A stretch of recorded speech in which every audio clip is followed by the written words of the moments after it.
बगल में चौथाई में बर कर्ज लिखिए, तारीख दे दीजिए, पता चलेगा कि सर उस तारीख को क्या काम किए। और जो लड़का लड़की नया है एक तो कॉपी बना लेना बुआ, समझे। हाँ हाँ, तो संस्कृत का अलग कॉपी एक तो बना लेंगे और उसी में सब लिख आए के हमको जो घंटिया मिलेगा यहाँ वही ना पढ़ावेंगे।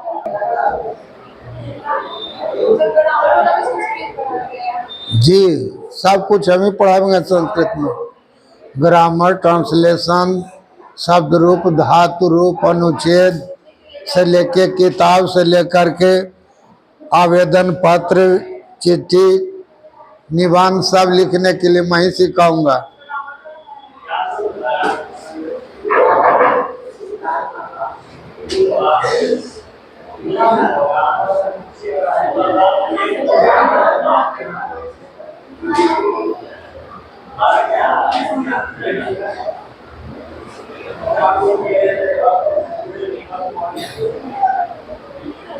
देखो ये पहला पाठ का है, समझा। जो किताब आप पढ़ेगी ट्यूशन भाग 1 का ये पहला पाठ है, समझा। अब जब भी पहला पाठ जब खोलेंगे तो देखेंगे क्या लिखा हुआ है। उतार लिया सब जी। क्या लाइन आउ है तुम्हारा बुआ? 1 लाइन है, पूरे करो जल्दी। को लिखा हुआ है प्रथमा पाठ। प्रथमा पाठ माने पहला पाठ। प्रथमा माने होता है पहला, पाठ माने पाठ, पहला पाठ। फिर लिखा हुआ है ईश स्तुति। ईश स्तुति, ईश माने होता है मालिक, मालिक माने ईश्वर भगवान। स्तुति माने होता है विनय प्रार्थना, ईश्वर की प्रार्थना या भगवान की प्रार्थना। ईश स्तुति माने भगवान की प्रार्थना, ये पाठ का नाम है ईश स्तुति। तो ईश स्तुति माने हो गया भगवान की प्रार्थना। लिखा उपनिषद है। उपनिषद एक ग्रंथ का नाम है। उपनिषद ग्रंथ है, जैसे पुराण हुआ, वेद हुआ, शास्त्र हुआ, उपनिषद हुआ। तो उसी तरह से उपनिषद भी गीता, महाभारत, रामायण जैसे ग्रंथ है, उसी तरह से उपनिषद भी ग्रंथ है। तो उपनिषद भागवत गीता, पहला हो गया उपनिषद, दूसरा हो गया भागवत गीता। चा इति है, चेती लिखा हुआ है। चा जोड़ इति चेती होता है। चा माने आपको बताया और इति माने यह है। जीवनस्य माने जीवन का, अभ्युदय उन्नति करने के लिए, विकास करने के लिए, विकसिता विकसित, अमूल्य ग्रंथ, अमूल्य ग्रंथ है। उपनिषद और भागवत गीता, ये दो जो ग्रंथ है जीवन के उत्थान के लिए, विकास करने के लिए अमूल्य ग्रंथ है। इसके समान कोई दूसरा ग्रंथ नहीं है। हमारे जीवन को बनाने के लिए, अच्छे रास्ते पर चलने के लिए आपको उपनिषद और भागवत गीता, ये दो जो ग्रंथ है अमूल्य ग्रंथ है, जिसका कोई मूल्य नहीं निकाला जा सकता है। ये पहला लाइन का हिंदी है। पहला लाइन का हिंदी एक बार और समझ लीजिए। उपनिषद और भागवत गीता जीवन के उत्थान के लिए, विकसित करने के लिए अमूल्य ग्रंथ है। ये पहला लाइन का हिंदी है। दूसरा देखो, उपनिषद अनेके साम। उपनिषद माने उपनिषद, अनेके साम माने अनेकों, ऋषि नाम माने ऋषियों का, अनेकों ऋषियों का, विचारान माने विचारों को, प्रकटयन्ति माने प्रकट करते हैं या बतलाते हैं। उपनिषद जो ग्रंथ है अनेकों ऋषियों के विचारों को बतलाते। उपनिषद जो ग्रंथ है उसमें जो बड़े बड़े ऋषि हुए हैं उन लोगों को क्या विचार है वो विचारों को प्रकट करते हैं। भागवत गीता तो और जो भागवत गीता ग्रंथ है केवलस्य योगेश्वरस्य कृष्णस्य, भागवत गीता केवल योगेश्वर जो कृष्ण है कृष्ण के बारे में ही भागवत गीता बताई जाती है। भागवत गीता जो ग्रंथ है उसमें भगवान कृष्ण का सारा जो उपदेश उन्होंने दिया है उसी का वर्णन है। फिर से समझ लो, नहीं समझ में आया होगा तो फिर से आपको बतला देता हूं। पहला लाइन में बताया गया कि उपनिषद और भागवत गीता ये दोनों जो ग्रंथ हैं जीवन के उत्थान के लिए विकसित करने के लिए अमूल्य ग्रंथ हैं। उपनिषद अनेकों ऋषियों के विचारों को बतलाते हैं जबकि भागवत गीता योगेश्वर कृष्ण के उपदेशों को बतलाते हैं। उभयत्रापि, ये दोनों में भी, उभय अत्रापि, इन दोनों में भी परमात्मना सर्वशक्ति संपन्नता दर्शिता, परमात्मा के सर्वशक्ति संपन्नता को दिखलाते। जो भगवान है सर्वशक्ति संपन्न है, दोनों में, उपनिषद में भी और भगवत गीता में भी, दोनों में परमात्मा के सर्वशक्ति संपन्नता को बतलाते हैं। उन्हीं के बारे में बतलाया जाता है। अस्मिन पाठे, अस्मिन पाठे मन होता है इस पाठ में, तस्यैव परमेश्वरस्य, उसी परमेश्वर का स्तुति वर्तते, उसी भगवान की स्तुति है। स्तुति माने प्रार्थना, वर्तते माने है। अब जो गद्य लिखा हुआ था इसका हिंदी समझ में आया होगा, एक बार और फिर से और समझ लो। जो ऊपर 3 लाइन हम लोग ने पढ़ा तो काज पढ़े उसके बारे में फिर से समझ लीजिए। प्रथमा पाठा माने पहला पाठ, इस स्तुति माने भगवान की प्रार्थना। उपनिषद और भगवत गीता जीवन के उत्थान के लिए विकसित अमूल ग्रंथ है। उपनिषद अनेकों ऋषियों के विचारों को प्रकट करते हैं जबकि भगवत गीता केवल योगेश्वर कृष्ण जी को बतलाते हैं। दोनों में परमात्मा की सर्वशक्ति संपन्नता दिखलाई गई है। इस पाठ में उन्हीं परमेश्वर का, इस पाठ में वही ईश्वर की स्तुति है। वो दोनों की स्तुति है जो ऋषियों ने उपनिषद में बतलाया और इसमें भगवत गीता में कृष्ण जी के बारे में बतलाया। दोनों की स्तुति का वर्णन है। अब पहला देखो, या तो बाचो, या तो माने जहां, बाचो माने बोली, बोली माने वचन, जहां वचन, निर्वर्तनते माने लौट जाती है, निर्वर्तनते माने लौट जाती है। अप्राप बिना पाए हुए, मनसा सह मन का साथ लेकर, मन के साथ लेकर भी जो बोली से ईश्वर नहीं प्राप्त किया जा सकता है वह आनंदम ब्रह्मणो विद्वान, जो आनंद स्वरूप जो भगवान है वैसे भगवान को विद्वान न विभेति कुतश्चन, जो जानने वाला है वह किसी से भी नहीं डरता है। आनंद स्वरूप भगवान को जानने वाला विद्वान किसी से भी नहीं डरता है। ना मने नहीं, विभेति मने डरता है, कुतश्चन मने किसी से भी, कहीं भी। पहला श्लोक का हिंदी है, ये तैत्तिरीय उपनिषद का है मंत्र। लिखा हुआ तैत्तिरीय। तैत्तिरीय उपनिषद का ये मंत्र है, जतो वाचो निर्वर्तन्ते अप्राप मनसा स आनंदम ब्रह्मणो विद्वान न विभेति कुतश्चन।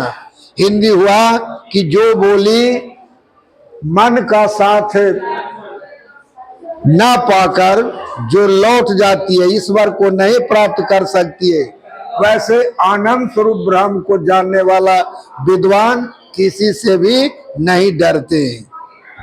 दूसरा श्लोक में देखो, ये बृहदारण्यक उपनिषद का है। दूसरा है बृहदारण्यक उपनिषद का, आसतो मां सदगम्य। आसतो मां सदगम्य। असतो मन होता कुमार्ग, कुमार्ग मन होता बुरा रास्ता। हे भगवान, हमें कुमार्ग से हटाकर सदगम्य अच्छे रास्ते पर ले चले। इसमें बताया गया है कि हे भगवान, हमें कुमार्ग पर नहीं अच्छे रास्ते पर ले चले। तमसो मां ज्योतिर्गम्य। तमसो मां ये लिखा हुआ रहता कहीं ना कहीं, आप देखे होंगे, और नोट उठ में भी लिखा हुआ रहता सत्यमेव जयते। उसी तरह से असतो मां सदगम्य, मन हे भगवान असत्य की ओर नहीं सत्य की ओर ले चलो। लेकिन इसका अर्थ होता है कुमार्ग पर नहीं अच्छे रास्ते पर ले चले। तमसो मां, तमसो मन होता अंधकार अज्ञान। हे भगवान, अज्ञान की ओर नहीं ज्योतिर्गम्य प्रकाश की ओर ले चले। हमको ज्ञान की ओर ले चले, हमको ज्ञान दें जिससे मैं प्रकाशित हो जाऊं। मृत्यु मां, मृत्यु की ओर नहीं अमृतम गम्य अमरता की ओर ले चले। ये दूसरा जो श्लोक है बृहदारण्य का, उसमें बताया गया कि हे भगवान, हमें कुमार्ग पर नहीं अच्छे रास्ते पर ले चले, अंधेरे की ओर नहीं या अज्ञान की ओर नहीं प्रकाश की ओर ले चले, मृत्यु की ओर नहीं अमरता की ओर ले चले। अमरता प्रदान करे, मृत्यु नहीं। अच्छा, बोलते हैं से कुछ समझ में आता है ना जी? मैं जो जितना बात बोलता हूँ आप लोग को समझ में आ रहा है ना? कि हम ही बोलते हैं, हम ही समझते हैं। समझना है आपको है, आप नहीं समझिएगा तो कहिएगा कि सर नहीं समझ में आ रहा, तो फिर समझावेंगे आपको। तो जे बार कहोगे जे बार समझाना काम है, जब तक वो आपको आ नहीं जाए। अब देखो तीसरा में देखो, एको देव। ये देखो श्वेताश्वर उपनिषद का है, श्वेताश्वर का। इसमें बताया जा रहा है एको देव। एको माने एक, देव माने देवता भगवान। एक ईश्वर ही है, सर्वभूतेषु गुण। सर्वभूतेषु जितने भी प्राणी हैं, चाहे जीव जंतु हो, पशु पक्षी हो, चाहे जलचर हो नवचर हो, कहीं रहने वाला जितने भी प्राणी है, सभी प्राणियों में छिपा हुआ है। एको देवा सर्वभूतेषु गुण। एक ईश्वर है, भगवान है, जो सभी प्राणियों के हृदय में छिपे हुए हैं। सर्वव्यापी, सभी जगह व्याप्त है। सर्वभूत अंतरात्म आत्मा, और सभी प्राणियों की आत्मा में निवास करने वाले हैं। हमारे दिल में आत्मा है। जब तक आत्मा माने बोली, जब तक बोली है तब तक समझिए कि आदमी जीवित है। जखनी बोली बंद हो गया, आदमी समाप्त हो गया। तो हमारी जो आत्मा है, उस आत्मा में भी भगवान व्याप्त हैं। बतलाया जा रहा है कि हे भगवान, आप एक ही ऐसे हैं जो सभी प्राणियों में छिपे हुए हैं, सर्वव्यापी हैं, सभी प्राणियों के आत्मा में वास करने वाले हैं। कर्माध्यक्ष, आप कर्मों पर निमंत्रण करने वाले, जितने लोग जितने काम करते हैं अच्छे या बुरे, वो कर्मों पर नियंत्रण रखने वाले आप ही हैं। सर्वभूत अधिवास, सभी प्राणियों में भी निवास करने वाले हैं। साक्षी चेता केवलो निर्गुणश्च, आप निर्गुण होते हुए भी साक्षी गवाह के रूप में आप ही रहते हैं। इसलिए जो जैसा करता है आप वैसा सबको फल देते हैं। इस श्लोक का हिंदी है। अब इस श्लोक का देखो, एक बार और सुन लो, एक बार और आपको बताता हूं बुआ।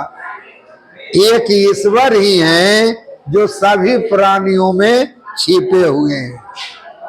वे सर्वव्यापी हैं, सभी प्राणियों की आत्मा में भी रहने वाले हैं। वे कर्मों पर नियंत्रण रखते हैं। कर्मों माने काम पर, जितना आप काम करते हैं ये कहा न जाता है। दिन भर में आप कितना झूठ बोलते हैं कि सच बोलते हैं, या मैं झूठ बोलता हूं कि सच बोलता हूं।